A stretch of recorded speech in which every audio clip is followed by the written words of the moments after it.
बिस्मिल्लाहिर्रहमानिर्रहीम। अस्सलाम वालेकुम dear students, viewers. Amir Hussain Ghazi advocate high court और अलगाजी अकेडमी शाहदरा लाहौर। आज का जो हमारा लेक्चर है वो सिविल जज, एडिशनल डिस्ट्रिक्ट एंड सेशन जज, एडीबीपी, डीडीबीपी और for the general information and for the lawyers है। आज का जो लेक्चर है वो सीआरपीसी में एक टॉपिक है हमारा डिसइंटरमेंट। डिसइंटरमेंट को हम उर्दू में कब्र कुशाई कहते हैं और इसको एक्सुमेशन भी कहते हैं। एक्सुमेशन बायोलॉजिकल टॉपिक ये है कि कत्ल का मुअम्मा हल किया जाए, कत्ल के बारे में जो मिस्ट्री है उसको हल किया जाए कि इसको कत्ल किसने किया है। ये आज का हमारा जो है वो टॉपिक है। और उस मिस्ट्री को हल करने के लिए अगर आपको जो बंदा दफन किया है उसकी कब्र कुशाई भी करनी पड़ती है, तो कब्र कुशाई करके उसका मेडिकल करवाया जाए ताकि देखा जाए कि उसकी कॉज ऑफ डेथ क्या थी। ये आज का हमारा टॉपिक है, वेरी इंफॉर्मेटिव है। हम ये लेक्चर अपने सिविल जज और जो दीगर उम्मीदवारान हैं उनके लिए आज ये अपलोड कर रहे हैं ताकि उनको जो है वो मजीद रहनुमाई इसमें मिल सके। तो इस टॉपिक को हमने स्टडी करना है जी 6 हेडिंग्स में, 6 हेडिंग्स में, या 6 तरीकों से हमने इसके बारे में तमाम मालूमात लेनी है। पहले हम देखेंगे कि what is the relevant law of disinterment, disinterment का रेलेवेंट लॉ क्या है।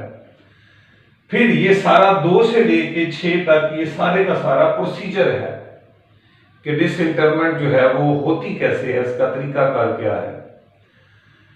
तो नंबर 2 पे हम देखेंगे what is the competent forum और the competent court for conducting disinterment. इसके बाद हम देखेंगे लोकस स्टैंडाई।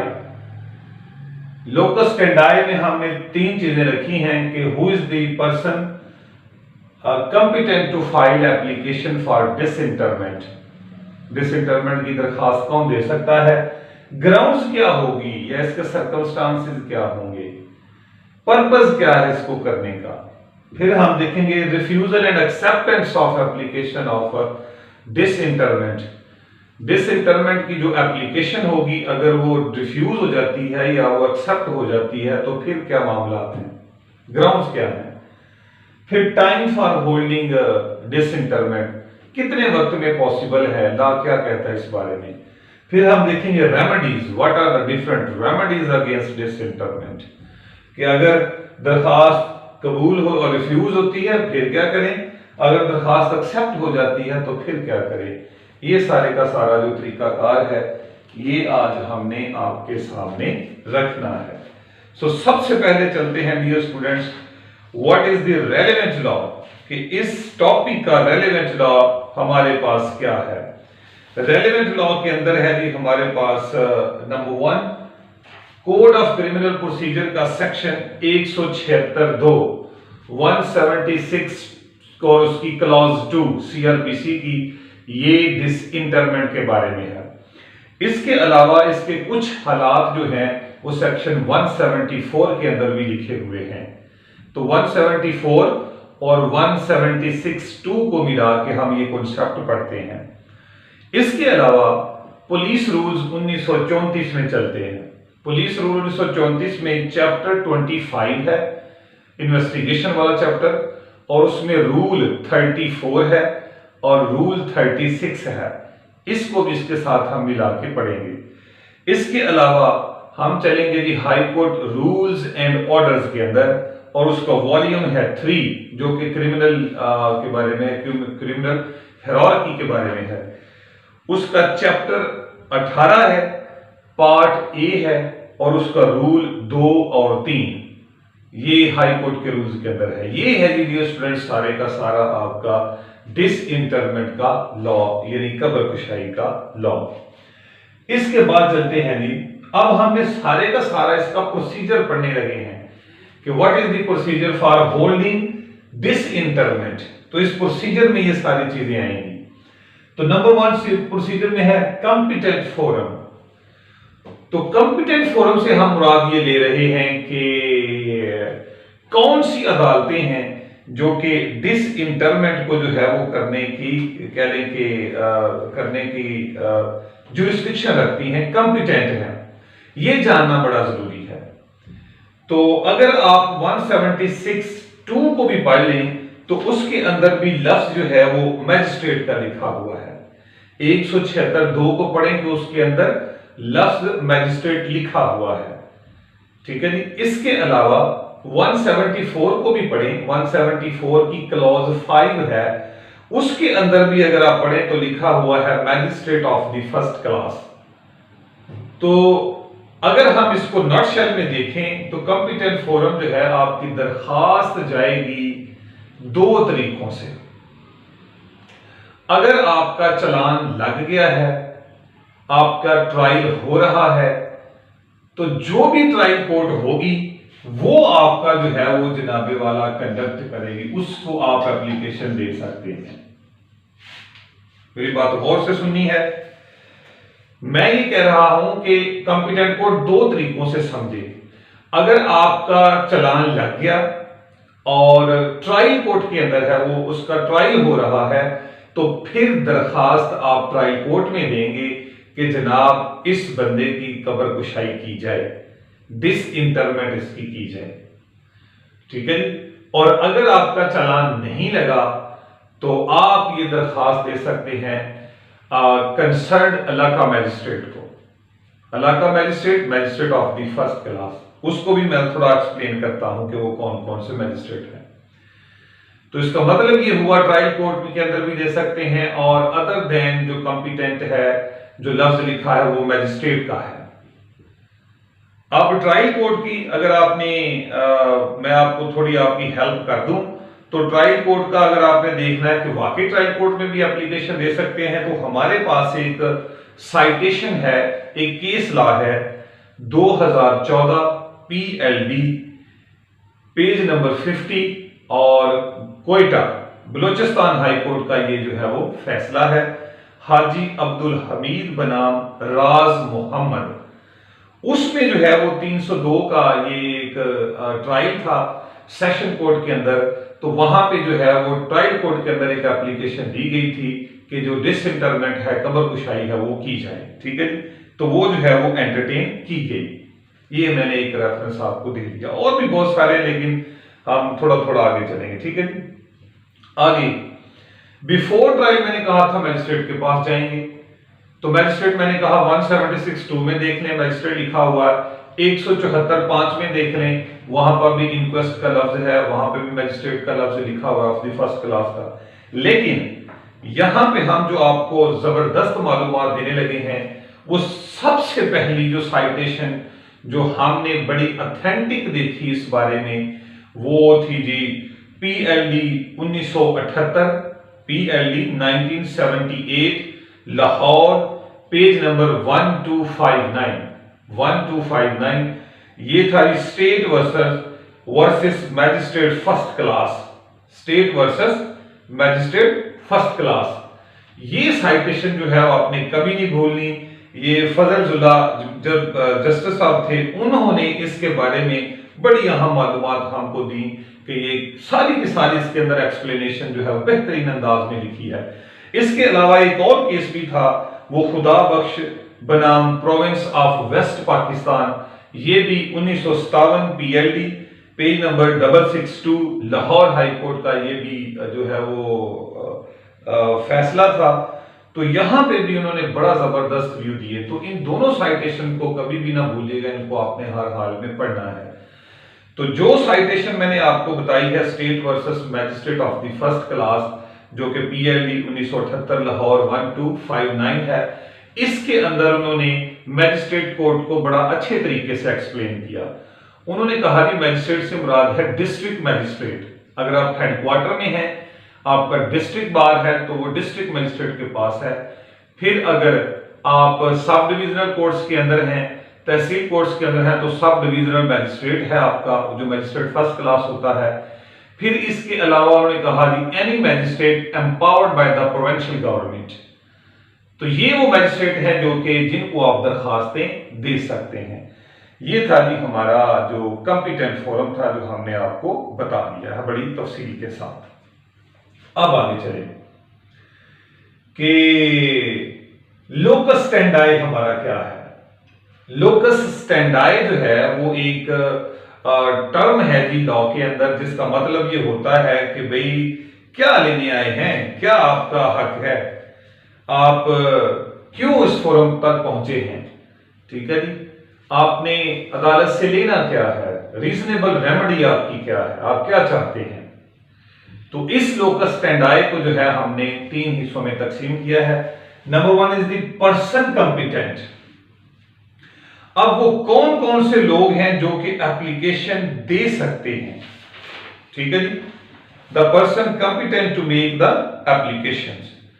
यहां पे बड़ी गौर से मेरी बातें सुननी है कि कौन से अफराद हैं जो कि ये दरखास्त दे सकते हैं इलाका मैजिस्ट्रेट को, जो कि दरखास्त दे सकते हैं ट्रायल कोर्ट के अंदर। सबसे पहले बड़ी अहम बात, legal hairs of the deceased. जो डिसीज्ड है, जो मरने वाला है, उसके कानूनी वारसान दरखास्त दे सकते हैं। ये तो बड़ी अंडरस्टूड सी बात है। उसका बेटा है, बेटी है, वालिदैन है, जो कुछ भी है, बहन भाई है, ब्लड रिलेशंस अदर देन, उसका कोई अंकल है, चाचा है, मामू है, फूफा है, फूफी है, कोई भी है, उसका कोई कजन है, वो एप्लीकेशन दे सकते हैं। इसके अलावा पुलिस भी दरखास्त कर सकती है, और पुलिस के पास जो है वो रेलेवेंट मटेरियल होना चाहिए, फिर वो दरखास्त दे सकती है। ये आगे चल के हम आपको बताएंगे। तो पुलिस भी जो है वो इलाका मैजिस्ट्रेट को कह सकती है कि जनाब इसका कब्र कुशाई की जाए, हमने मेडिकल करवाना है। इसके अलावा ये 2 बातें बड़ी अहम है। Magistrate on his own, magistrate suo motu भी लेके या किसी भी इंफॉर्मेशन के ऊपर मैजिस्ट्रेट खुद भी जो है वो डिसइंटरमेंट का ऑर्डर दे सकता है। ये बात गौर से सुननी है। मैजिस्ट्रेट खुद भी जो है ऑन हिज ओन ये काम कर सकता है। इसके रेफरेंस अभी आपको देते हैं। स्ट्रेंजर, कोई भी अजनबी, ये बात याद रख लें, ये अपने जहनों से जो बातें हैं ना उसको अब ऑथेंटिक जो है वो कमेंट्री या ऑथेंटिक व्यूज समझें कि अजनबी भी जो है वो दरखास्त दे सकता है कि जनाब इसका मेडिकल, इसकी जो कब्र कुशाई है वो करवाई जाए। तो आगे चलते हैं, इन सब की जो है वो हम तफसील देखेंगे कि ये कौन कौन से हैं। तो सबसे पहले हम स्ट्रेंजर ही की बात कर लेते हैं कि कहां पे स्ट्रेंजर कहां पे लिखा है कि जी स्ट्रेंजर जो है या अजनबी जो है, जो अदर देन उसका रिलेटिव भी नहीं है, पुलिस भी नहीं है, तो ये फिर कौन बंदा है जो कि एप्लीकेशन दे सकता है। ये उसका कोई फ्रेंड हो सकता है, ये उसका वो अदर देन बंदा हो सकता है जिसने उस वकूआ को देखा हुआ है, कोई भी विटनेस है जो कि पहले छुपा हुआ था बाद में जाहिर हुआ, तो वो भी जो है वो दरखास्त दे सकता है, अजनबी जो कि हकाइक के सामने है। ठीक है जी, जिसका कोई इंटरेस्ट है। तो इस बारे में हमारे पास एक बड़ी जबरदस्त साइटेशन है जी 2022। क्योंकि साइटेशन लिखेंगे तो ये प्रूफ आपका होगा और ये बात आपकी मानी जाएगी कि वाकई जो है वो आप बहस करें, आप वकील हैं, बहस करना चाहते हैं, आप स्टूडेंट हैं, लिखना चाहते हैं, तो आपके पास ये प्रेसिडेंट्स जो है वो होना जरूरी है। तो 2022 PLD 55 लाहौर हाई कोर्ट का ये फैसला है जो कि है साजिद अली बनाम सरकार। यहां पे उन्होंने कहा है कि स्ट्रेंजर जो है वो एप्लीकेशन दे सकता है। ठीक है जी। Disinterment is a discretionary power of magistrate. Such discretion should not be denied merely on account of request made by a stranger, especially when legal heirs themselves comes under sphere of suspicion। वो कहता है कि stranger भी दरखास्त दे सकता है, खास तौर पे उस वक्त जब उसके लीगल हेयर्स के बारे में शक किया जा रहा है कि जनाबे वाला ये इसके कत्ल के अंदर मुलविस हैं, अपना ही बंदा कत्ल कर दिया, बाप ने बेटे को, बेटे ने जो है वो अपनी सिस्टर को, ये वो, तो वहां पे बड़ा जरूरी है। फिर इसके बाद चलें तो ये हमारा जो है वो पूरे का पूरा एक कांस्टेंट व्यू है हमारा।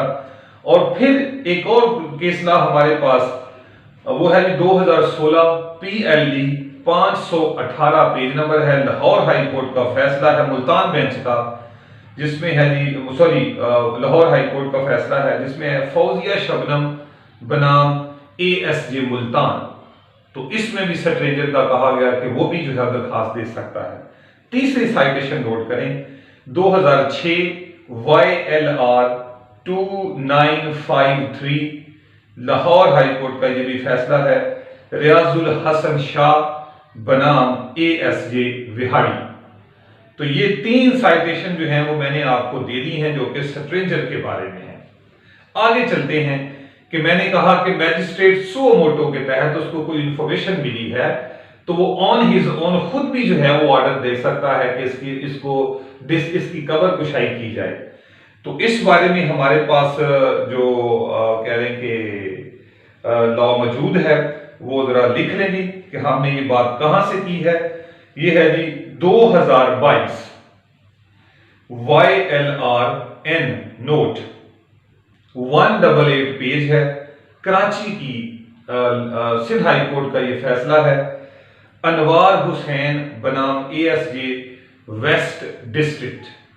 तो उसके अंदर उन्होंने क्या कहा, हेड ये हुआ section 176(2) did not put any clog of locus standi to approach a magistrate for disinterment of a dead body.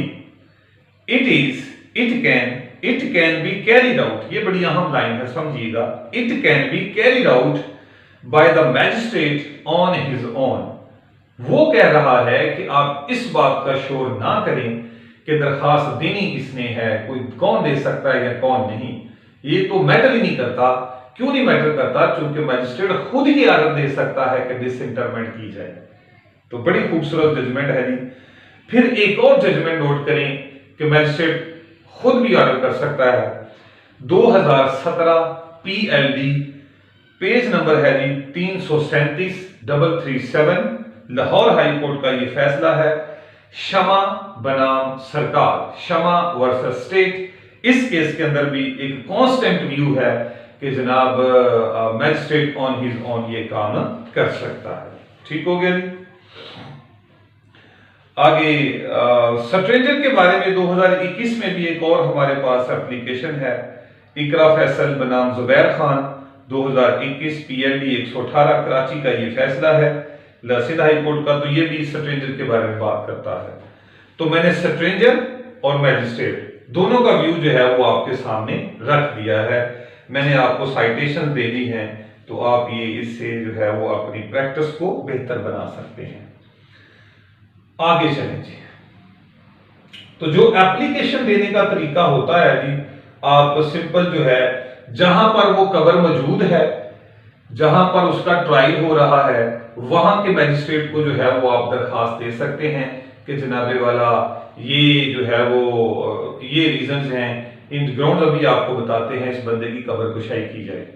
तो होता ये है कि जब ये मामला आ जाए, दरखास्त मैजिस्ट्रेट के पास चली जाए, तो फिर आगे चल के हम आप ये इधर ही थोड़ी सी बात एक्सप्लेन कर देते हैं, इसको नोट कर लें कि जब आप इलाका मैजिस्ट्रेट को दरखास्त देते हैं, कॉम्पिटेंट पर्सन दरखास्त देता है, तो फिर उसके लिए उसकी एक ड्यूटी है, प्रूडेंटली वो ये फैसला करे, उसकी एक ड्यूटी है कि वो दूसरी पार्टी को भी जो है वो कॉल कर ले, प्रोसिक्यूशन को भी कॉल कर ले। ठीक है जी। अगर वो ट्रायल कोर्ट में लगा हुआ है तो जो एक्यूज्ड है उसको भी जो है वो नोटिस करे, बताए कि ये दरखास्त आई है, आपका व्यू क्या है इस बारे में। और अगर वो मैजिस्ट्रेटियल कोर्ट में है, क्योंकि उस वक्त जो है वो जनाब किसी किस्म की कोई जो नहीं होती, फर्ज करें किसी का ऊपर कोई इल्जाम नहीं होता, या अगर किसी के ऊपर कोई इल्जाम हो गया है तो फिर भी जो है वो दरखास्त के ऊपर जो मैजिस्ट्रेट है इलाका, वो पुलिस को जो है वो नोटिस इशू करे, वो मुतल्लिका अफराद जो जिनके ऊपर इल्जाम आ रहा है उनको नोटिस इशू करे, आके बताएं इसके डिसइंटरमेंट के बारे में। ठीक है। तो फिर वो ऑर्डर देगा। जब वो ऑर्डर देगा डिसइंटरमेंट का, तो फिर वो जरूरी बनाएगा वहां की म्यूनिसिपल कमेटी को या म्यूनिसिपल अथॉरिटीज को कि वो जरूरी इंतजाम करें वहां पे जाके, और फिर जो इलाके का एसएचओ होगा उसको इस बात के ऊपर बाउंड कर दिया जाएगा कि वो एरिया को कॉर्डन ऑफ करेगा, गार्ड करेगा, ताकि वहां पे कोई मसला क्रिएट ना हो। ठीक है, तमाम जरूरी इंतजाम किए जाएंगे और वहां पे जो लोकल इनहेबिटेंट होंगे, वहां के लोग रहायशी होंगे जो रिस्पेक्टेबल होंगे, उनकी गवाहियां भी ली जाएंगी। गवाही एक तो गवाही ये भी होगी कि ये कब्र किसकी है, तो कब्र की निशानदेही पहले करवाई जाएगी, उसके किसी अजीज रिश्तेदार से, ब्लड रिलेशन से, लीगल हेयर से उसकी तस्दीक करवाई जाएगी। ठीक है, उसको बतौर विटनेस लिया जाएगा और उसकी तस्दीक के ऊपर एक और तस्दीक ली जाएगी कि ये जो कब्र कुशाई है ये कब्र उसी ही की है। फिर उस कब्र कुशाई के जो है वो विटनेस लिए जाएंगे कि ये कब्र कुशाई की गई। यहां पे बात नोट कर लें कि जब उसकी कब्र कुशाई हो जाएगी तो फिर उसकी बॉडी को देखा जाएगा। अगर तो बॉडी बहुत ज्यादा डिकम्पोज हो चुकी है, बहुत ज्यादा कि उठाने के काबिल नहीं है, टाइम ज्यादा हो गया, 1 साल का अरसा है या 6 माह से ज्यादा हो गया है, तो फिर मेडिकल जो है, मेडिकल एग्जामिनेशन, उसका जो नमूना जात लेने हैं वो मौका पर ले लिए जाएंगे। और अगर इतना पॉसिबल है कि उसकी बॉडी को जो है वो मूव किया जा सकता है तो फिर उसकी बॉडी को डिसइंटर करके मुतलका डिस्ट्रिक्ट हेडक्वार्टर में ले जाया जा सकता है, जहां पर उसका जो है वो मेडिकल कंडक्ट किया जा सकता है। ठीक है जी। और अगर रास्ता खराब है या मौसम की तमाज़त है, बारिश हो रही है, ले जाना मुश्किल है, तो फिर उसका मेडिकल, चाहे बॉडी ठीक भी है तो उसका मेडिकल मौका पे किया जा सकता है। ये सारी मालूमात आपको सेक्शन 174 सीआरपीसी और पुलिस रूल चैप्टर 25 रूल 34 और 36 के अंदर जो लिखी है वो हम आप तक पहुंचा रहे हैं। ठीक है जी। तो इस तरह उसका मेडिकल कंडक्ट हो जाएगा, फिर उसकी एक मेडिकल रिपोर्ट आ जाएगी, मेडिकल सर्टिफिकेट इशू हो जाएगा, उसके ऊपर पता चल जाएगा कि इसकी कॉज ऑफ डेथ क्या है। ठीक है, ये पर्पज में अभी हम आपको बताते हैं कि पर्पज क्या होता है। तो ये है जी एक सिंपल सी बात जो मैंने आपके सामने रख दी है कि इस तरह उसका मेडिकल जो है वो कंडक्ट कर दिया जाएगा। तो पुलिस भी जो है वो एप्लीकेशन दे सकती है कि जनाब इसका मेडिकल जो है वो कंडक्ट किया जाए। ठीक है जी। एक और बात यहाँ पे हम आपको जो है वो बताते चलें कि बाज़ औक़ात जो है ये मसला बहुत ज़्यादा क्रिएट किया जाता है कि जनाबे वाला क्या ज़रूरी है कि FIR हो तो फिर डिसइंटरमेंट हो। ठीक है जी। तो यहाँ पे मेरी जो रिक्वेस्ट है वो आपसे कि जो भी बात है ना उसको ऐनी सुन के ना कर दिया करें, इसके बारे में ऑथेंटिक अप्रोच रखा करें। तो क्या FIR is compulsory to hold disinterment, कि डिसइंटरमेंट अगर करनी है, कब्र कुशाई अगर करनी है तो क्या FIR का होना लाजमी है? इस बारे में हमारी हेल्प करते हैं जी केस लॉ है 2017 PLD लाहौर, पेज नंबर 337 337 शमा बनाम सरकार। उसमें उन्होंने एक बड़ी अच्छी बात की है। कहते हैं registration of FIR was not an essential condition to launch a probe into cause of death. Cause of death must be unnatural. ठीक है, वो कह रहे हैं कि अगर आपने किसी की कॉज ऑफ डेथ का पता चलाना है, कॉज ऑफ डेथ मतलब उसकी कब्र कुशाई करके उसका मेडिकल करवाना है, या जस्ट उसका पहले मेडिकल करवाना है, अभी वो बंदा दफन नहीं किया गया, जस्ट उसका ऑटोप्सी या पोस्टमार्टम उसका करवाना है, तो एक कंडीशन ये है। और दूसरी ये है कि उसको दफन कर दिया गया है और उसका मेडिकल नहीं हुआ, या पहले मेडिकल हो गया है लेकिन वो कॉज ऑफ डेथ नहीं बता रहा, अब उसका सेकंड मेडिकल करना है, उसकी कब्र कुशाई करनी है, तो क्या इन दोनों चीजों के लिए FIR का रजिस्टर्ड होना जरूरी है? तो ये जरूरी नहीं है। ठीक है जी। जो अगर लेकिन शर्त साथ उन्होंने ये भी लिखी कि मौत उसकी अननेचुरल होनी चाहिए। नेचुरल मौत है तो फिर कुछ मामला और होंगे, फिर तो किसी के ऊपर ब्लेम नहीं ना हो सकता। तो अननेचुरल मौत है तो फिर जनाबे वाला रजिस्ट्रेशन ऑफ FIR जो है वो एक असेंशियल कंडीशन नहीं है, ये बात याद रख लें। दूसरा केस ला नोट करें, PLD 2016 Lahore, page number 518 Fauzia Shabnam versus ASJ। इसमें क्या लिखते हैं? Registration of FIR was not an impediment, not an impediment, ये कोई रिस्ट्रिक्शन नहीं है, to hold an inquiry into cause of death under section 176 CRPC, but the death must be unnatural. वहां पे भी कह रहे हैं कि registration of FIR was not an impediment. Registration of FIR कोई रास्ते में रुकावट नहीं है डिसइंटरमेंट करने के लिए, और कह लें कि ऑटोप्सी के लिए। तो दोनों सूरतों में जो है रजिस्ट्रेशन ऑफ FIR जरूरी नहीं होती। ये बातें जो है वो लिख लें, राइट डाउन करें, बड़ी अच्छी मालूमात हम आपके साथ शेयर कर रहे हैं, ठीक है जी। तो ये ओवरऑल सिनेरियो जो है वो मैंने आपको बता दिया है। अब चलते हैं, what are the different ground and circumstances for conducting disinterment. Disinterment करना है तो आपके पास जनाबे वाला must come with clean hands. आपको जाना पड़ेगा कि क्लीन हैंड्स के साथ आपके पास तो लोकस स्टैंडाई होना चाहिए, आपके पास ग्राउंड और सर्कमस्टांसेस स्ट्रांग होने चाहिए। तो सर्कमस्टांसेस के अंदर पहली जो बात है वो सेक्शन 174 और उसकी क्लॉज 1 है, 174 174 क्लॉज 1 CRPC। ओके, ये जो है इसके अंदर उसने सर्कमस्टांसेस लिखे हुए हैं कि कब आप पोस्टमार्टम कर सकते हैं, कब आप कब्र कुशाई करवा सकते हैं।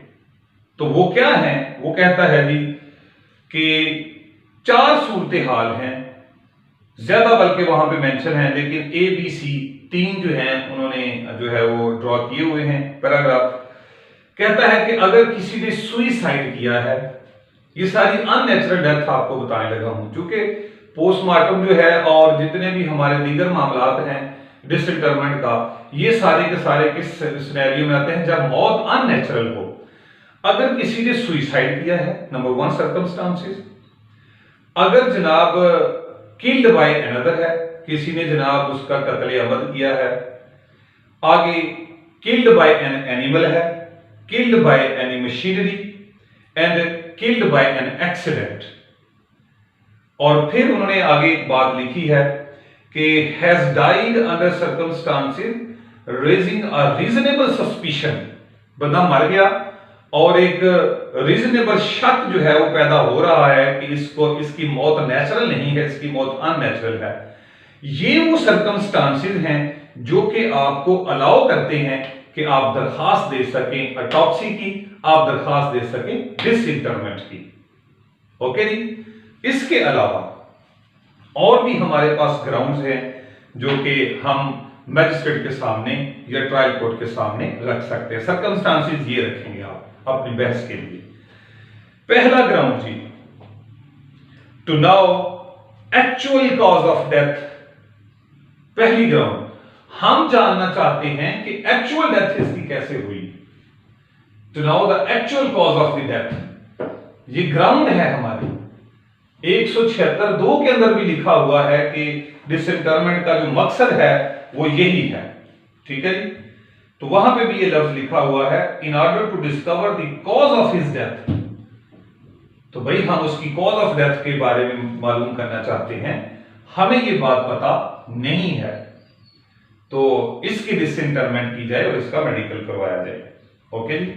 और इस बारे में अब ये कॉज ऑफ डेथ मालूम करना चाहते हैं, मतलब ये होता है कि कौन सा वेपन यूज हुआ है, अगर किसी ने फायरिंग की है तो कितने फायर लगे हैं, कहां कहां पे लगे हैं, और क्या क्या डैमेज हुआ, और उसके जिस्म के ऊपर जो है वो जरबन की जर्ब जो लगी हुई हैं, जो इंजरीज हैं, वाउंड्स हैं, वो क्या है।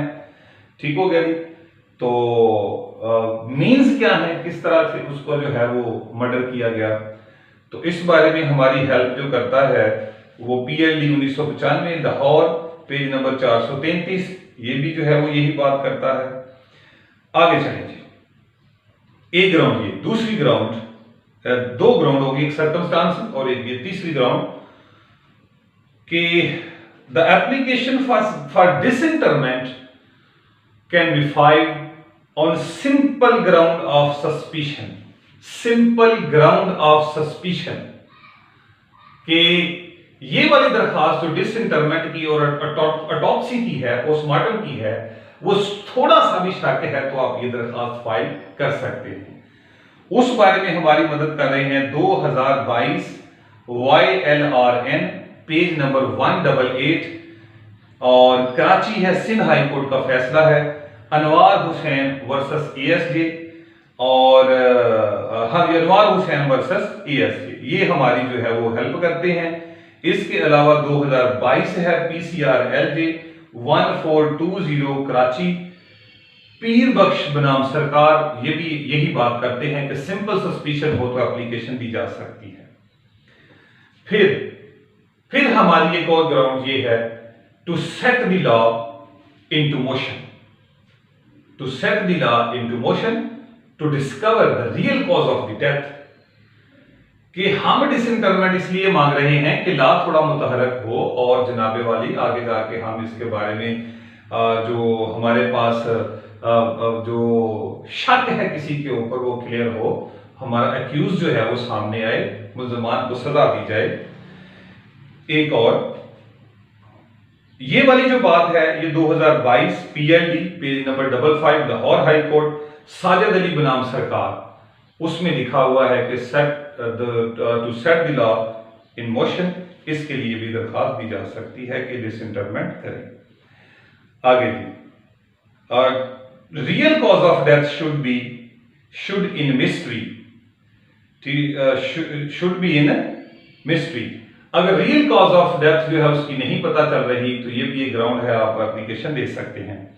आगे, to remove the clouds of suspicion, clouds of suspicion, तो वो कह रहे हैं कि ये दरखास्त देने की वजह ये है, ग्राउंड ये है कि जो क्लाउड्स ऑफ सस्पिशन है, शक के बादल हैं, वो छट गए। ठीक है जी, पता चल जाए कि ये कत्ल जो है वो किसने किया हुआ है। ठीक है जी, तो इस बारे में वही है 2022 PLD 55 Lahore high court Sajid Ali बनाम सरकार। तो ये ग्राउंड यहां से मैंने आपको आपके गोशगुजार की है। ठीक है जी, आगे फिर एक और ग्राउंड बताते हैं कि टुगेदर इकट्ठे करना evidence that may be used by police in exploration of a violent or suspicious death and subsequent prosecution of a person if death ensued from a criminal act। तो कहता है to collect for the collection of the evidence के लिए हम ये डिसइंटरमेंट करवा रहे हैं।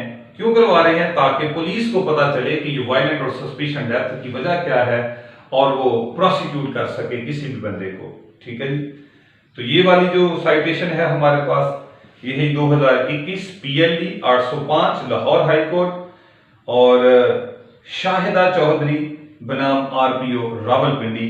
तो ये साइटेशन का ये मफहूम जो मैंने आपको बता दिया है, जो ग्राउंड थी वो मैंने आपको बता दी है। फिर चले अगली ground, to discover whether it was a natural death और अदरवाइज, यानी कत्ल अमद है या नेचुरल डेथ है। तो ये पता करने के लिए कि डेथ नेचुरल है या अननेचुरल है, इसलिए हम दरखास्त दे रहे हैं डिसइंटरमेंट की।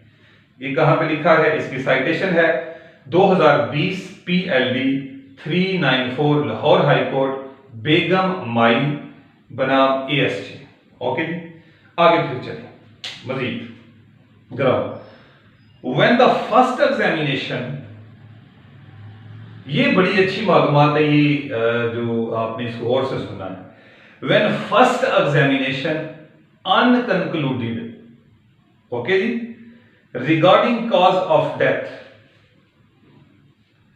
और साइटेशन भी लिख लें 2016 पीसीआर एलजे पेज नंबर है 756। ठीक है जी, तो ये बड़ी अहम बात है। When the first examination unconcluded, अगर पहला एग्जामिनेशन जो है, यहां पे थोड़ी तफसील होगी, अगर फर्स्ट एग्जामिनेशन उसकी ऑटोप्सी हुई, पोस्टमार्टम हुआ, लेकिन उसमें बहुत सारे लैकुनाज रह गए या मेडिकल ऑफिसर ने उसको अच्छे तरीके से कंडक्ट नहीं किया, जो जरूरी मेडिकल चीजें थी वो नहीं करवाई गई, पैथोलॉजिकल टेस्ट नहीं हुए, हार्ट बीट चेक नहीं हुई, ये वो कोई लैकुना रह गया है, तो अब उसका पहला पोस्टमार्टम हो गया, लेकिन कोई रियल कॉज ऑफ डेथ जो है वो सामने नहीं आ रही, या मेडिकल के अंदर मेडिकल ऑफिसर ने बहुत सारे लेकोनाज छोड़े, तो फिर क्या हो सकता है? या घर वाले कह रहे हैं कि जी इसकी डेथ जो थी वो पॉइजन से हुई है, डॉक्टर कुछ और बात कर रहे हैं, तो कोई कंक्लूजन नहीं निकल रहा इस बात का, और उस बंदे को दफन कर दिया गया।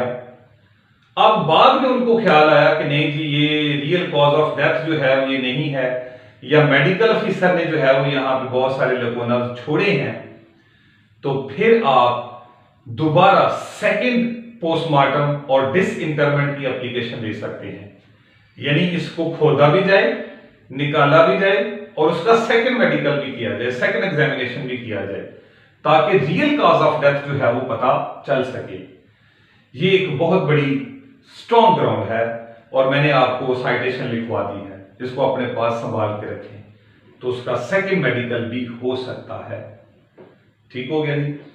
क्यों ऐसा है जी कि सेकंड मेडिकल क्यों हो सकता है?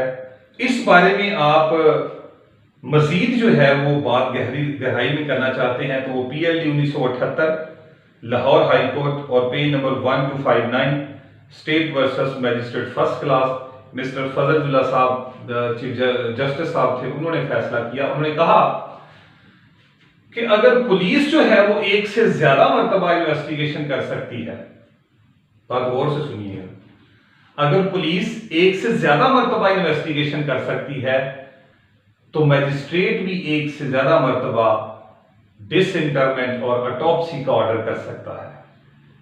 ठीक है जी? समझ आ रही है?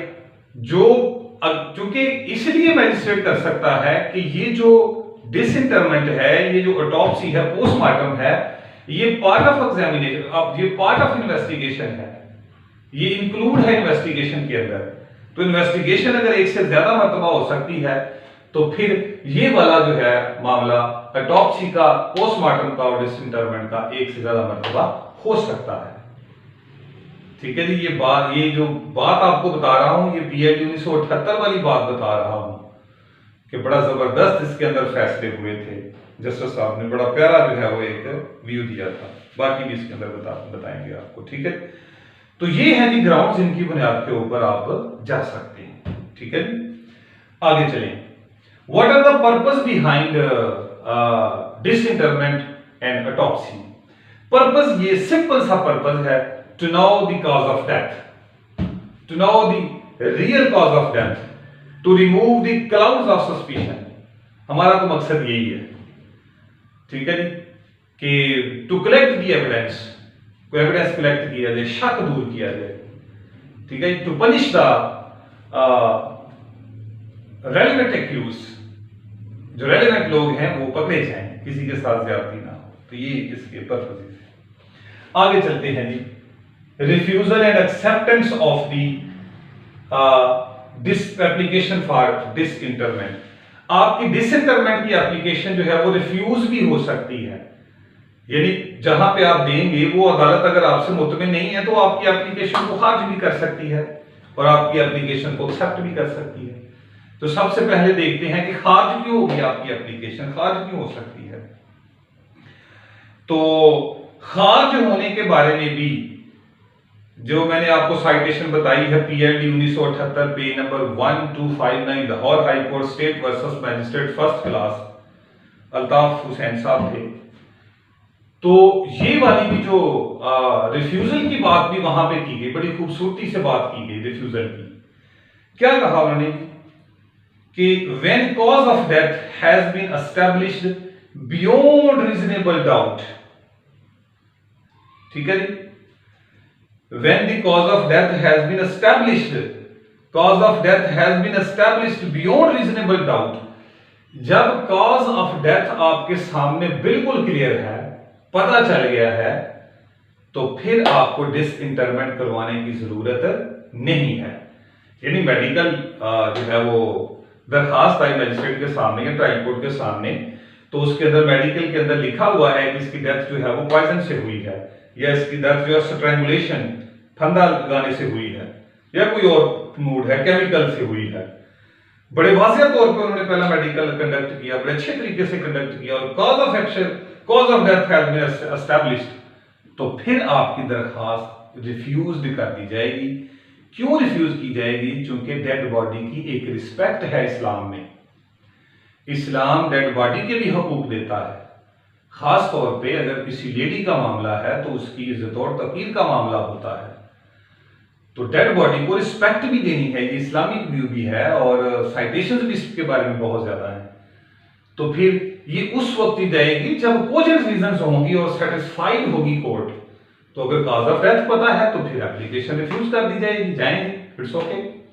आगे रिफ्यूज होगी तो रेमेडीज क्या है, ये आगे एंड में हम आपको बताएंगे कि रेमेडीज क्या है, आगे कर क्या सकते हैं आप, ओके जी।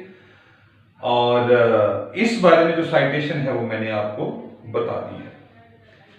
इसके बाद आ जाएंगे modified intention on behalf of the applicant. गौर से बातें सुन ले मेरी कि दरखास्त रिफ्यूज क्यों होती है, रिजेक्ट क्यों हो सकती है, आर्गुमेंट मजबूत करें आपने। Modified intention, so modified intention is the best ground for the refusal of the application for disinterment and autopsy. Modified कहते हैं बदनीति से ये लोग आए हैं। अब बदनीतियां क्या हो सकती हैं?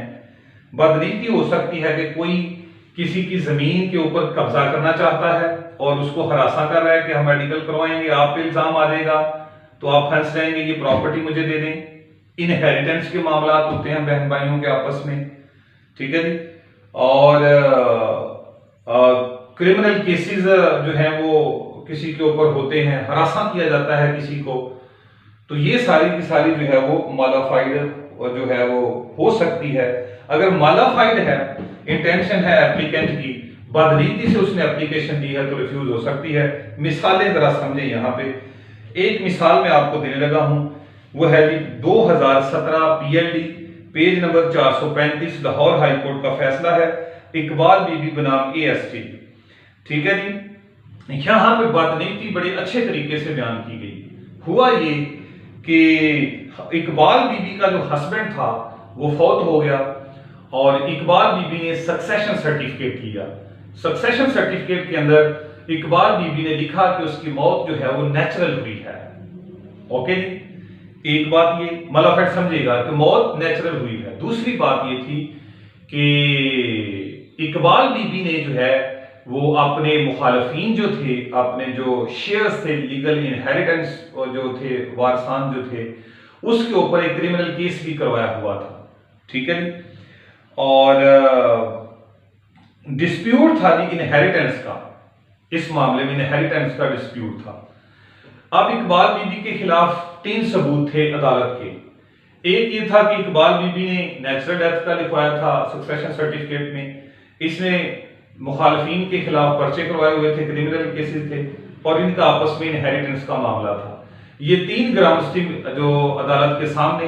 तो अदालत ने इकबाल बीबी को कहा कि ये मॉडिफाइड इंटेंशन है, लिहाजा हम आपको डिसइंटरमेंट की इजाजत नहीं देंगे।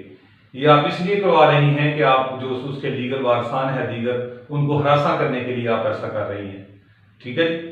क्योंकि आपने खुद कहा है कि मौत नेचुरल हुई है, तो अब आप आ गई हैं कि इसको डिसइंटरमेंट की जाए और उसको देखा जाए मारा किसने है।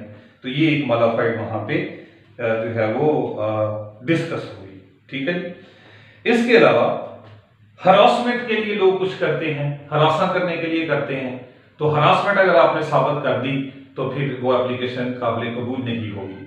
फिर है monetary benefits, for monetary benefits, लोग ब्लैकमेल करते हैं कि जनाब हम इसकी दरखास्त दे देंगे इसका डिसइंटरमेंट की और पोस्टमार्टम होगा, फिर आपके साथ ये हो सकता है, आपके साथ वो हो सकता है, हमें पैसे दें। तो ये बेनिफिट्स मॉनेटरी बेनिफिट्स हैं, तो ये थ्रेट्स आपने साबित करने हैं कि हमें ये कहा गया, अगर आप ये साबित करते हैं तो फिर डिसइंटरमेंट नहीं होगी। फिर इसके बाद है जी टू ग्रैब प्रॉपर्टी, प्रॉपर्टी को ग्रैब करने के लिए कब्जा माफिया होता है कि हम आपके खिलाफ दरखास्त दे देंगे, आप पे इल्जाम आएगा, पर्चे करवा देंगे, ये कर देंगे, वो कर देंगे। तो अगर ऐसी सूरत हाल है, इसको साबित करना पड़ेगा ट्रायल कोर्ट के अंदर, फिर भी आपकी दरखास्त जो है वो मुतल्लिका अदालत डिसमिस कर सकती है, ठीक है जी। आगे जी फिर एक और बड़ी रिफ्यूजल के अंदर उन्होंने बहुत अच्छी बात की है, पुलिस के बारे में है। कहते हैं जी request of disinterment and autopsy by investigation officer without collecting sufficient evidence as to cause of death, and the application shall be refused. और ये जो साइटेशन है ये 2018 MLD 460 पेज नंबर है, लाहौर हाई कोर्ट का फैसला है, राना शहबाज बनाम एएसजे। समझिएगा, कहता है कि अगर पुलिस ने डिसइंटरमेंट की दरखास्त दी है कि इसकी जो है वो कब्र कुशाई हमने करनी है, तो पुलिस को जो एविडेंस हैं कुछ ना कुछ उसके पास मटेरियल होना चाहिए। क्या मटेरियल होना चाहिए? तो वो कहते हैं कि जनाब हमें शक है कि इसको जहर दिया गया है और जहर इसको फलां फलां इसके लीगल हेयर ने दिया है। तो फिर ये जो शक है, शक नहीं रहेगा, उसके बारे में थोड़ा बहुत वो एविडेंस लेके अदालत के पास जाएंगे। अगर उनके पास कोई रेलेवेंट एविडेंस या सफिशिएंट मटेरियल नहीं है तो याद रखिएगा कि उसकी एप्लीकेशन जो है उस आईओ की वो कबूल नहीं की जाएगी, वो खारिज कर दी जाएगी, रिफ्यूज्ड कर दी जाएगी। ओके जी, तो ये थे डियर स्टूडेंट्स कुछ हालात कि जिन हालात में जनाबे वाला आपकी जो है वो दरख्वास्त जो है वो रिजेक्ट हो सकती है, ठीक है जी। और एक्सेप्ट कब हो सकती है? जब ये सारी चीजें नहीं है, इनका ऑडिट कर दें। जब ये सारी चीजें, जो रिफ्यूजल वाली चीजें हैं वो नहीं है, आप विद क्लीन हैंड्स गए हैं, अननेचुरल डेथ है, पहले उसका मेडिकल नहीं हुआ, या जो पहले हुआ है उसमें डाउट है, ठीक है जी, उसमें शक है पहले में, फिर भी आप जो है वो जा सकते हैं कि डिसइंटरमेंट कीजिए। कॉज ऑफ डेथ आपने पता करनी है तो आप जा सकते हैं, शक दूर करने हैं तो आप जा सकते हैं, विद रेलेवेंट मटेरियल जाना पड़ेगा, तो आपकी दरखास्त जो है वो एक्सेप्ट हो सकती है। तो एक्सेप्टेंस में रेमेडीज आपको बाद में बताते हैं। आगे चलते हैं जी, टाइमिंग फॉर होल्डिंग डिसइंटरमेंट। ये बड़ी अहम तरीन चीज है हमारे पास, टाइमिंग फॉर होल्डिंग डिसइंटरमेंट। डिसइंटरमेंट की दरखास्त जो है वो कब दी जाए, बड़ी अहम मालूमात नोट करते जाएं। सबसे पहले ये व्यू जो मैं, चूंकि इसकी टाइमिंग के बारे में, डिसइंटरमेंट की टाइमिंग के बारे में कोई रेलेवेंट सेक्शन मौजूद नहीं है, रेलेवेंट लॉ जो है वो सीआरपीसी के अंदर मौजूद नहीं है। तो जब रेलेवेंट लॉ मौजूद नहीं है कि कब तक ये हो सकती है कब तक नहीं है, तो फिर हमें प्रेसिडेंट के ऊपर रहना पड़ेगा। तो जो प्रेसिडेंट हमें चीज कहेंगी वो हम मानेंगे। तो पहली बात है जी, ये है 1996 PCRLJ page number 389, Lahore high court का फैसला है, गजाला बेगम बनाम डिस्ट्रिक्ट मजिस्ट्रेट खानेवाल। इस केस के अंदर एक बड़ा जबरदस्त रेफरेंस दिया गया है, इसको जरूर नोट करिएगा। ये रेफरेंस क्या है जी? ये medical jurisprudence and toxicology, medical jurisprudence and toxicology by Modi, MODI। मोडी की लिखी हुई जूरिस्प्रूडेंस मेडिकल बहुत मशहूर है दुनिया में, उसकी किताब रेलेवेंट मानी जाती है। उसकी किताब के अंदर ये बात लिखी है, उसका चैप्टर 4 है। चैप्टर 4 के अंदर वो एक पैराग्राफ लिख रहा है और उस पैराग्राफ को हम बेस बनाते हैं। कहता है जी, इन इंडिया में and England no time limit is fixed for disinterment of a body. कहता है इंडिया, चूंकि उस वक्त कलेक्टिव होते थे हम सभी, इंडिया बरसगीर और इंग्लैंड के अंदर जो टाइम लिमिटेशन है डिसइंटरमेंट करवाने की, वो कोई फिक्सेशन नहीं है, कोई भी टाइम फिक्स नहीं है। आप विद इन रीजनेबल टाइम जो है वो इसको करवा सकते हैं। बट इन फ्रांस, लेकिन आगे लिख रहा है, but in France this period is 10 year. France में ये 10 साल है, 10 साल के अंदर अंदर आप डिसइंटरमेंट और ऑटोप्सी करवा सकते हैं। And in Germany this period is 30 years, और जर्मनी में ये 30 साल तक का पीरियड होता है। 30 साल तक आप कब्र कुशाई भी करवा सकते हैं और उसका मेडिकल भी करवा सकते हैं। तो ये बेस बन गई 1996 से कि भाई इसकी टाइम लिमिटेशन कोई नहीं है, कोई पीरियड नहीं है। लेकिन आगे चल के देखते हैं कि रीजनेबल टाइम में भी तो होनी चाहिए ना, ये ना हो आपको 20 साल 25 साल 10 साल 5 साल के बाद याद आ रहा है। तो एक रीजनेबल टाइम तो जरूर होना चाहिए। आगे चलें, reasonable time with plausible explanation, इसको मैं एक्सप्लेन करने लगा। दूसरी बात, ये वाली जो बात हम बयान करने लगे हैं, ये केस ला है 2022 PCRLJ 1420 कराची, पीर बख्श बनाम सरकार, उसमें ये हेल्ड हुआ। कहते हैं disinterment for ascertaining whether death is natural और unnatural, for this said purpose time limitation was also not a ground to deny such order, to deny such order. ठीक है जी। और वो कह रहा है कि एक तो मैंने कहा टाइम लिमिटेशन तो है कोई नहीं, दूसरा उसने कहा कि टाइम लिमिटेशन को जो है वो कंसीडर नहीं किया जाएगा। इस जजमेंट के अंदर है time limitation is not relevant, time limitation is not material when other evidence are available. दो चीजें हैं, एक साइड पे टाइम है और एक साइड पे रेलेवेंट मटीरियल है। अगर टाइम ज्यादा है, यानी अरसा 2 साल 3 साल 4 साल का है, लेकिन रेलेवेंट मटीरियल बहुत अच्छा है, ठीक है जी, वो जो बातें लेके आए हैं, जो प्रूफ लेके आए हैं, जो ग्राउंड्स लेके आए हैं, वो बड़ी स्ट्रांग हैं, तो फिर अदालत जो है किसी भी सूरत टाइम को नहीं देखेगी, वो अदालत उन प्रूफ्स को, उन एविडेंसेस को, उन ग्राउंड्स को देखेगी। और उन ग्राउंड्स को सामने रखते हुए टाइम को जो है वो कह लें कि पसे कुछ डाल दिया जाएगा और उसको डिसइंटरमेंट और ऑटोप्सी का ऑर्डर दे दिया जाएगा। ठीक है, ये time with plausible explanation. So time with plausible explanation में और भी जो है वो हमारे पास एक और केस ला है, उसको भी देख लेते हैं। ये है जी 2016 PCRLJ 756 लाहौर हाई कोर्ट का फैसला है, मोहम्मद हनीफ बनाम ASJ पाकपतन। वहां पर भी जो है ये बात देखी गई। कैसे जी? Disinterment could be ordered even after years under attending circumstances of the case, attending circumstances of the case. तो मोहम्मद हनीफ बनाम ASJ पाकपतन के अंदर जो फैसला आया हाई कोर्ट का, लाहौर हाई कोर्ट का जो फैसला आया, तो उन्होंने कहा कि this entertainment could be order even after years, सालों बाद भी हो सकती है, अंडर अटेंडिंग सर्कमस्टांसेस, लेकिन हालात आपके स्ट्रांग होने चाहिए, सर्कमस्टांसेस आपके स्ट्रांग होने चाहिए, ग्राउंड्स आपके स्ट्रांग होनी चाहिए। ठीक है जी? तो ग्राउंड स्ट्रांग होगी तो फिर जनाबे वाला आपका टाइम जो है वो निकाल दिया जाता है, आपके एविडेंस की तरफ देखा जाता है। ठीक है, तो फिर डिसइंटरमेंट हो सकती है। ठीक हो गया? आगे चलें और साइटेशन की तरफ चलते हैं। एक और साइटेशन है हमारे पास 2010 PCRLJ page number 4, Lahore high court का फैसला है, गुलाम फरीद बनाम ASJ BG Khan, ASJ BG Khan. क्या कहते हैं इस फैसले में? अदालत कहती है no specific time period provided for this purpose, disinterment के लिए कोई स्पेसिफिक टाइम लिमिट नहीं है, लेकिन रीजनेबल टाइम मैंने कहा। अनवार हुसैन बनाम ASJ वेस्ट डिस्ट्रिक्ट कराची का है, 2022 YLR नोट N 188 कराची। तो वहां पे भी यही बात की गई कि no specific time is available. ठीक है, लेकिन जैसे मैंने कहा कि प्लॉजिबल एक्सप्लेनेशन होना जरूरी है। एक और केसला बड़ा अहम है, ये भी आपको बहुत ज्यादा इसमें हेल्प करेगा।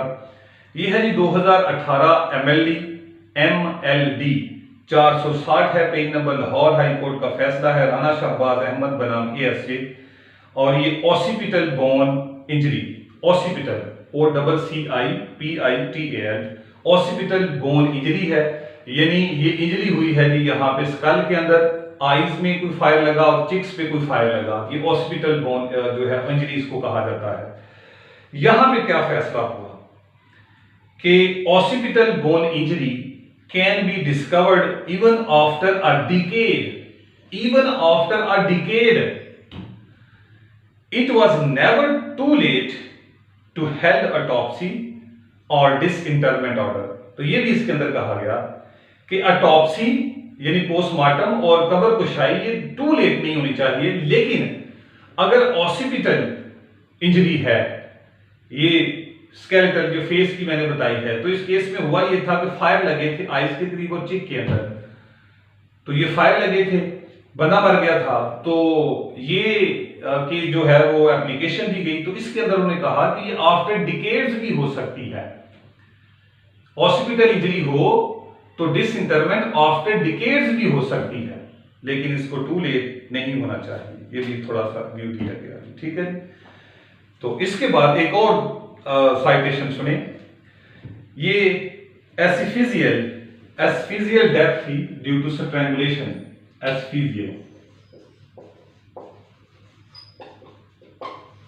एसफिजियल डेथ, ठीक है जी, यानी कि गला घोंट देना, ठीक है, गला घोंट के जो है वो किसी की डेथ कॉज करना कि उसको ऑक्सीजन ना मिल सके। एसफिजियल डेथ ड्यू टू स्ट्रैंगुलेशन, शमा बनाम सरकार 2017, पीएलडी पे नंबर 337 लाहौर हाई कोर्ट। यहां पे वो क्या कहता है कि डिसइंटरमेंट अलाउड हो गई थी और 2 साल के बाद, लैप्स ऑफ टाइम 2 इयर्स था, 2 साल के बाद जो है वो ऑर्डर दिया गया, ठीक है जी।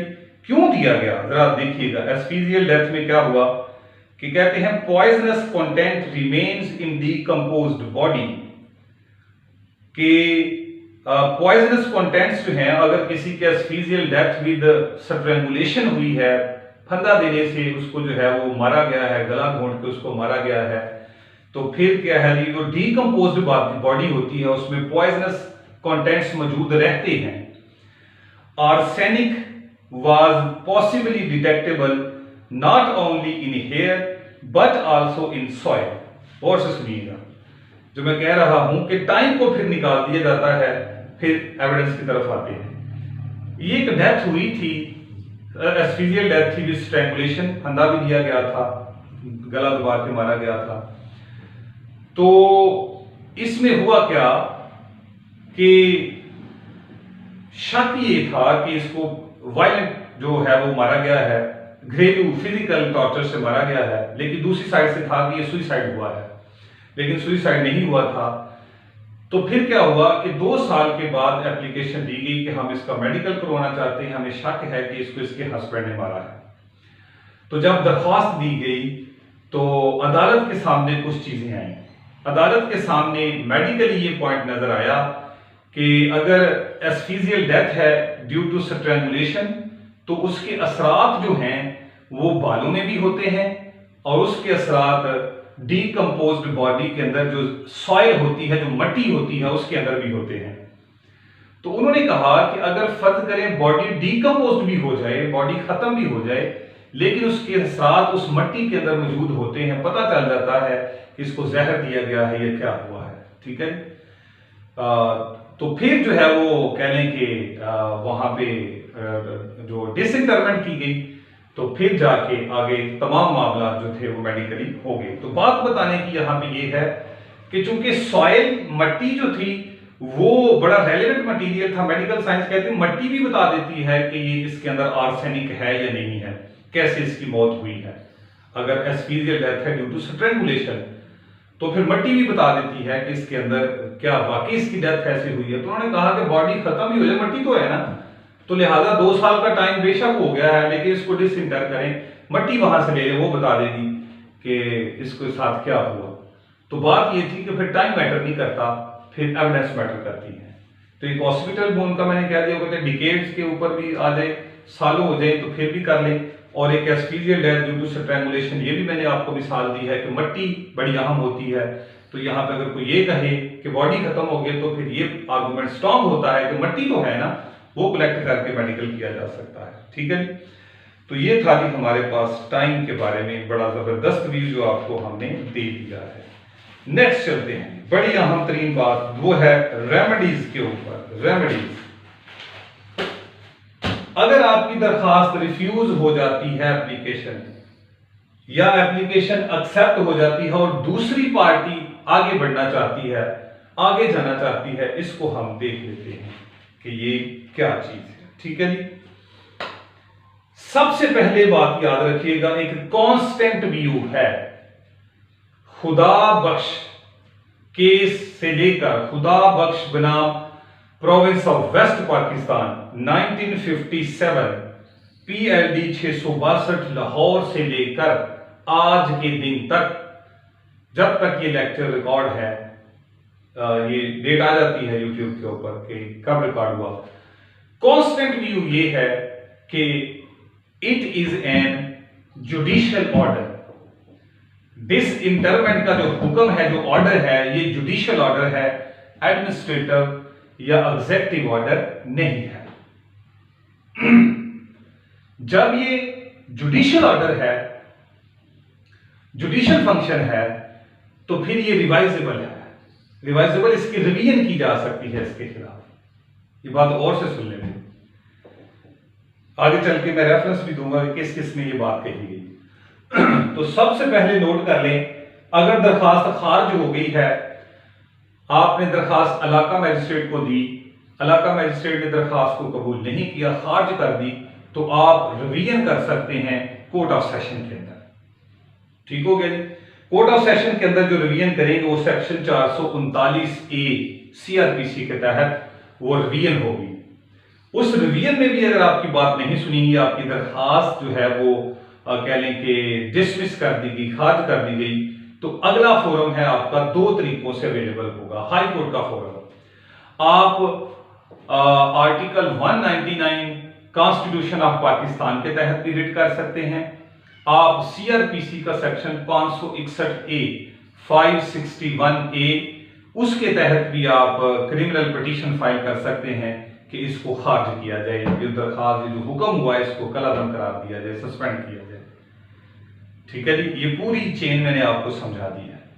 मैजिस्ट्रेट से रिवीजन, रिवीजन से रिट, या 561A CRPC, इस तरह आप आगे बढ़ सकते हैं। ठीक है जी। जो एक्सेप्ट होगी, अब दूसरी पार्टी कहती है कि ये एक्सेप्ट होगी, इसको हमने खारिज करवाना है, तो वो भी रिवीजन में जाएगी 439 से, और फिर अगर वहां पे भी बात नहीं सुनी हुई तो फिर आगे हाई कोर्ट में जाएगी, 199 में भी जा सकती है और 561A के तहत भी जा सकती है। तो मैंने ये कहा कि ये क्या है, ये जुडिशियल फंक्शन है, जुडिशियल ऑर्डर है और इसकी रिवीजन होती है। नोट कर लें, एक तो मैंने आपको खुदा बख्श वाली अभी पहले ही बताई है 1957 वाली, फिर एक और बड़ी जबरदस्त थी जो 1978 वाली आपको बताई थी। 1978 वाली तो बहुत जबरदस्त है ना। 1978 PLE 1259 Lahore state versus magistrate first class Altaf Hussain, Gujarat के थे ये मैजिस्ट्रेट फर्स्ट क्लास। ये केस बहुत अहम था। इसके अंदर भी बड़ा जबरदस्त उन्होंने लिखा है, उन्होंने कहा जी ये जुडिशियल फंक्शन है, जुडिशियल ऑर्डर है और ये रिवाइजेबल है, इसकी रिवीजन होगी। ठीक है जी, ये रेफरेंस मैंने आपको दे दिए हैं। एक और नोट कर ले रेफरेंस, ये लेटेस्ट है 2020 है, MLD page number 474, Lahore high court का फैसला है, सफारश अली बनाम सरकार। इसमें भी जो है वो यही बात कही गई है कि रिवीजन होगी और उसके बाद रिट में जा सकते हैं या 561A में जा सकते हैं। और इसके बाद जो है जी एक और साइटेशन नोट करें, 2021 में भी PCR LJ 1638 Quetta Mohammad Awais versus Awal Khan, और एक और है 2016 PCR LJ 576 Lahore high court Mohammad Hanif बनाम ASJ पाकपतन। तो ये सारे यही बात कहते हैं कि ये जुडिशियल फंक्शन है, जुडिशियल ऑर्डर है और जनाबे वाला इसकी रिवीजन होगी। ठीक है जी। डियर स्टूडेंट्स, हमने हमारा कोई भी जो लेक्चर है वो बहुत तफसीली होता है। उसकी वजह ये है कि हम तफसील की बात करते हैं, हम थॉरो स्टडी की बात करते हैं। ये लेक्चर जो हमने दिया है ये अपने जो स्टूडेंट हैं हमारे सिविल जज के, DVP के, DDPP के लिए, उनके लिए है। बताने का मकसद ये है कि हम पढ़ाते इस तरह है आपको, हम आपकी तैयारी इस तरह करवाते हैं। तो आप हमारी क्लासेस ज्वाइन करें, सिविल जज के लिए, DVP के लिए, हम आपको बेहतरीन अंदाज से जो है वो इसी तरह आगे लेके पढ़ेंगे।